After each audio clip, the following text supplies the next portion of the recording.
Diarrhoea and dysentery difference. Diarrhoea and dysentery मधला फरक. डायरियामध्ये वाटरी लूज मोशन्स असतात आणि डिसेंट्रीमध्ये mucus and blood with loose motions.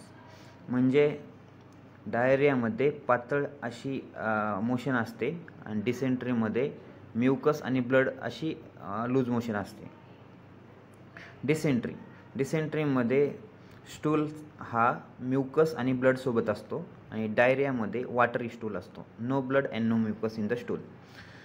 डिसेंट्रीमध्ये most commonly fever असतो, हाय ग्रेड फीवर. डायरियामध्ये लेस कॉमन असतो फीवर. जर इन्फेक्शन असेल तरच फीवर असतो डायरियामध्ये. डिसेंट्रीमध्ये अफेक्ट द कॉलन आणि डायरियामध्ये स्मॉल बाउल लूप्सलाच अफेक्ट करते.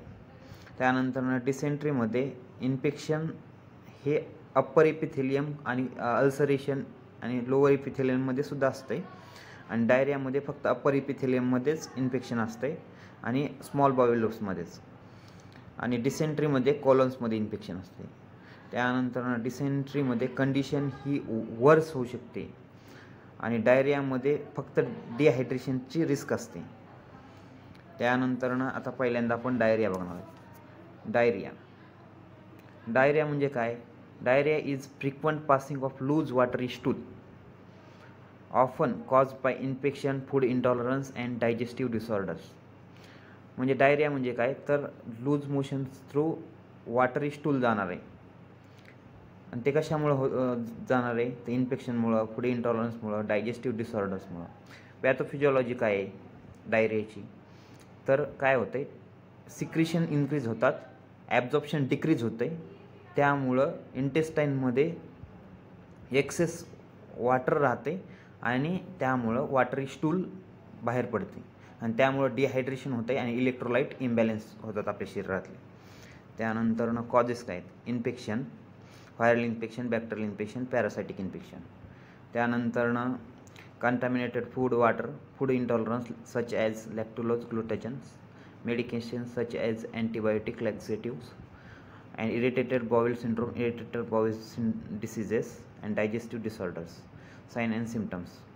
Sign and symptoms काय असणार आहे डायरियामध्ये? Frequent loose motions, abdominal cramp and bloating, nausea, vomiting, fever if infection is related to infection, dehydration कधी असणार आहे? ड्राय माउथ असेल, डिझीनेस वाटत असेल, विकनेस वाटत असेल तर. डायग्नोसिस काय? कसं करायचं डायग्नोसिस? स्टूल टेस्ट करायची, जर इन्फेक्शन असेल तर बॅक्टेरिया किंवा व्हायरस स्टूलमध्ये सापडेल. ब्लड टेस्ट करायची जर क्रोनिक डायरिया असेल तर, such as HIV chronic diarrhoea असतो. हायड्रेशन स्टेटस पाहायचं आहे. आणि ट्रीटमेंटमध्ये काय द्यायचं आहे? रिहायड्रेशन, ORS द्यायचं आहे, IV फ्लुइड्स द्यायचे. मेडिकेशन काय द्यायचे तर अँटीबायोटिक द्यायचे, अँटीडायरियल ड्रग्स द्यायचे. आणि गट फ्लोरा रिमेन करण्यासाठी प्रीबायोटिक, प्रोबायोटिक द्यायचे.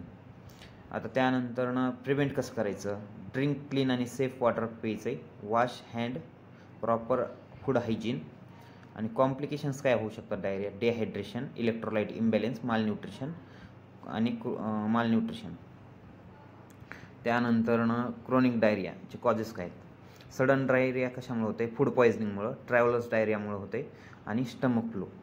क्रोनिक डायरियामध्ये काय काय असू शकते? सिलियाक डिसीजेस, जसं food intolerance and allergy, milk, सोय protein intolerance, irritated bowel syndrome, medication आणि HIV, एड्स यासारख्या आजारामध्ये पण क्रोनिक डायरिया असतो.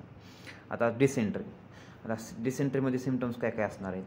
तर डिसेंट्रीमध्ये डायरिया असणार आहे, हाय ग्रेड फीवर असणार आहे, नौजिया असणार आहे, वॉमिटिंग असणार आहे, वेट लॉस होणार आहे आणि अपसेट स्टमक असणार आहे अमिबाइक डिसेंट्रीमध्ये. आणि बेसिलरी डिसेंट्रीमध्ये काय असणार आहे? डायरिया कंटेनिंग ब्लड और म्युकस, ब्लड आणि म्युकस असणार आहे डायरियासोबत.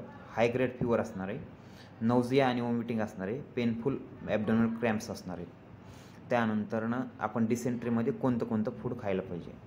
बनाना खायला पाहिजे, ओट खायला पाहिजे, व्हाईट पोटॅटो, कुक्ड व्हेजिटेबल्स खायला पाहिजेत, स्वीट पोटॅटो, बोन सूप, त्याच्यानंतर ग्रीन टी प्यायला पाहिजे आणि वॉटर आणि इलेक्ट्रोलाइट्स घ्यायला पाहिजे.